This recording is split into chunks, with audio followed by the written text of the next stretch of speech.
बरसों पहले पहाड़ियों और घने जंगलों के बीच एक छोटा सा गांव था, बेलापुर। गांव इतना शांत और खुशहाल था कि लोग शहर छोड़कर भी वहां बसना चाहते थे। सुबह सूरज निकलते ही चाय की दुकान पर बुजुर्ग बैठ जाते, बच्चे मिट्टी में खेलते और औरतें कुएं से पानी भरते हुए हंसी मजाक करतीं। खेतों में हल चलते, शाम को मंदिर की घंटियां बजतीं और रात होने तक पूरा गांव रोशनी से जगमगा उठता। लेकिन इस गांव का एक नियम था। रात के 12 बजे अगर तुम्हारे दरवाजे पर ठीक 3 बार दस्तक हो तो चाहे बाहर कोई कितना भी अपना क्यों न लगे, दरवाजा कभी मत खोलना। यह नियम हर बच्चे को बचपन से सिखाया जाता था, लेकिन कोई नहीं बताता था कि ऐसा क्यों। करीब 70 साल पहले गांव के बाहर रहने वाली एक बूढ़ी औरत थी। लोग उसे डायन कहते थे। एक रात गांव वालों ने उस पर बच्चों को गायब करने का आरोप लगाया। बिना किसी सबूत के उसे जिंदा जला दिया। मरने से पहले उसने चीखते हुए सिर्फ एक बात कही, आज तुमने मुझे जलाया है, अब हर रात मैं तुम्हारे घर आऊंगी, 3 बार दस्तक दूंगी, जो विश्वास करेगा वो मेरा होगा।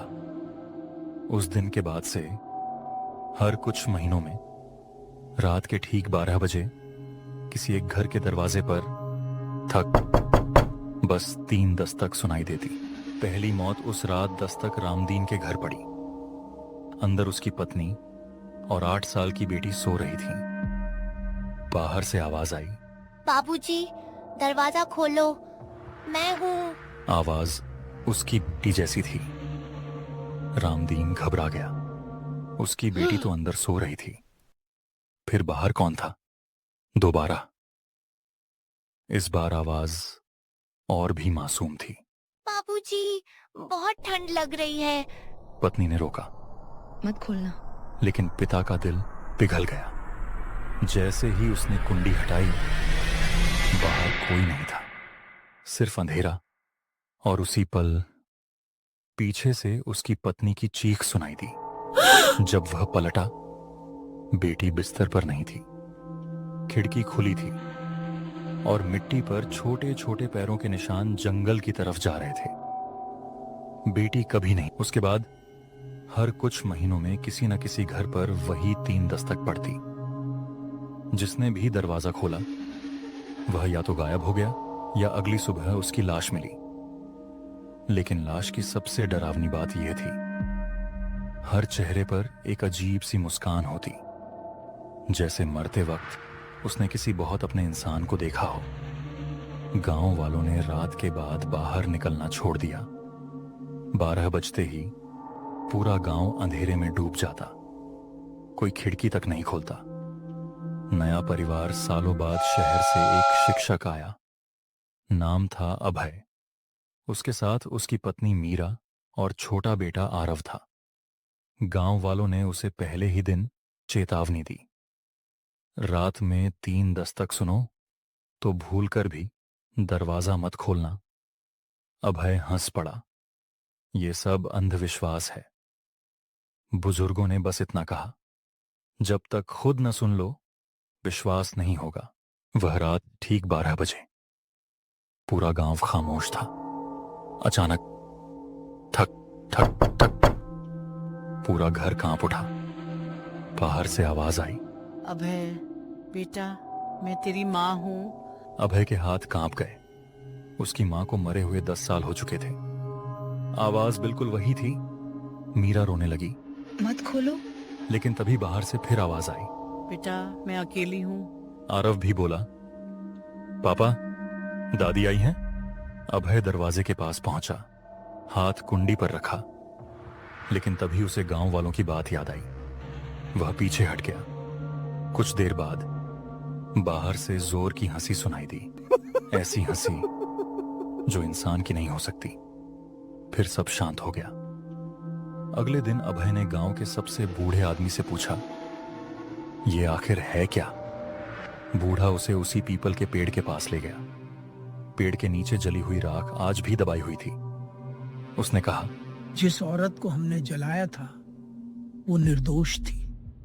असल बच्चों का हत्यारा कोई और था, लेकिन तब तक बहुत देर हो चुकी थी। उसकी आत्मा बदले में नहीं, विश्वास की तलाश में लौटती है। जो उस पर भरोसा करता है वो उसे अपने साथ ले जाती है। अभय ने पूछा, तो इसे रोका कैसे जाए? बूढ़े ने कहा, कभी किसी ने कोशिश नहीं की। अभय ने तय किया, आज सच खत्म होगा।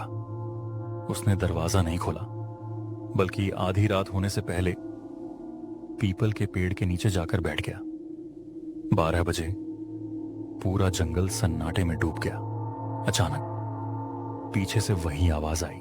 अभय। उसने मुड़कर नहीं देखा। फिर थक। इस बार दस्तक किसी दरवाजे पर नहीं, सीधे पीपल के तने से आई। हवा बर्फ जैसी ठंडी हो गई। धीरे धीरे राख के बीच से एक जली हुई औरत की आकृति बाहर निकली। उसकी आंखों में आग थी, लेकिन आंसू भी थे। उसने कहा, उन्होंने मुझे बिना सुने मार दिया। तुम्हें सुनने आया हूं। पहली बार उस आत्मा का चेहरा शांत हुआ। उसने सारी सच्चाई बता दी।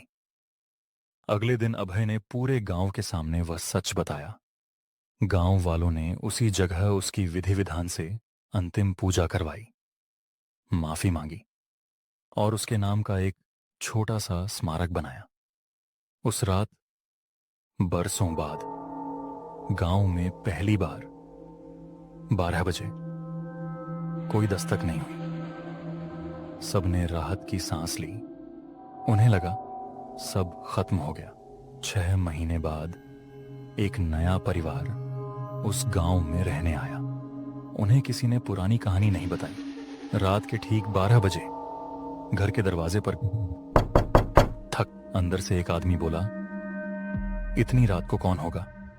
उसने कुंडी की तरफ हाथ बढ़ाया और तभी कहानी यहीं खत्म नहीं होती, क्योंकि बेलापुर के बूढ़े आज भी कहते हैं 3 दस्तक कभी खत्म नहीं होती, वो सिर्फ अपना अगला दरवाजा ढूंढती है।